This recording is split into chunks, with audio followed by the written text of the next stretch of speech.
C'est parti. Voilà, en fait quand je vous ai cité le deuxième hadith, c'est quelle est l'action qui rapproche du paradis, qui rapproche le plus du paradis.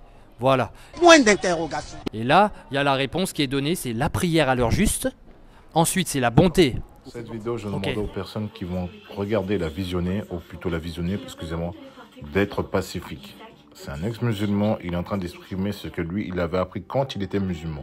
Maintenant, il est devenu chrétien. Je demanderai aux personnes de bien regarder la vidéo et surtout, merci. Le deuxième hadith que j'ai cité, en fait, c'est la question qui est posée, c'est quelle est l'action qui rapproche le plus du paradis. Et le messager de l'islam a répondu, la première action qui rapproche le plus du paradis, c'est la prière à l'heure juste. La deuxième réponse qu'il a donnée, c'est la bonté envers ses parents. Et la troisième réponse qu'il a donnée, c'est le djihad dans le sentier d'Allah. Quoi? Voilà.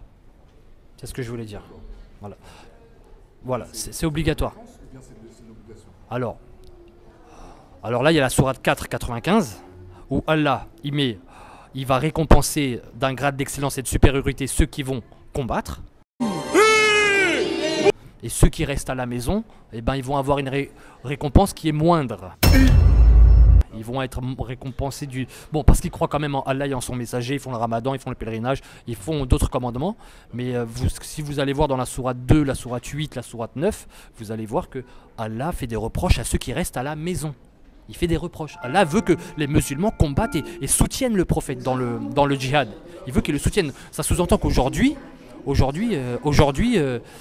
Allah, quand il dit combattez ceux qui ne croient ni en Allah, il n'y a pas écrit si vous êtes offensé, si on vous attaque. Si tu ne crois pas en Dieu, c'est tout. Combattez ceux qui ne croient ni en Allah, ni en son messager, ni au jour dernier. Combattez ceux qui ne professent pas la religion de la vérité.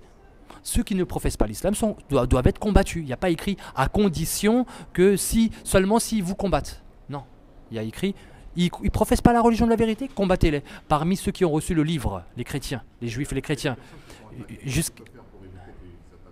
Pardon? Qu'est-ce qu'il doit faire pour éviter d'être chassé? Qu'est-ce qu'il doit faire pour éviter qu'il y ait des problèmes? J'ai pas compris. En fait, les personnes qui sont attaquées parce qu'ils ne sont pas musulmans. Ouais, ils sont attaqués parce qu'ils ne sont pas musulmans. Le meilleur offensif pour eux, pour éviter qu'ils ont Voilà, c'est donner la jizya. C'est ce que dit la sourate 9, 29. C'est que parmi ceux qui ont reçu le livre, jusqu'à ce qu'ils versent la capitation en état d'humiliation. Donc, dans les pays comme en Égypte, c'est ce que raconte Marc à Gabriel dans son livre Jésus et Mahomet. Il dit que bon, il y a un impôt que les non-musulmans doivent donner aux musulmans, une jizya, parce qu'ils ne sont pas musulmans. Donc, ils donnent de l'argent, comme ça ils restent en vie. Parce que s'ils ne donnent pas la jizya, ils peuvent mourir. Voilà. Abonne-toi!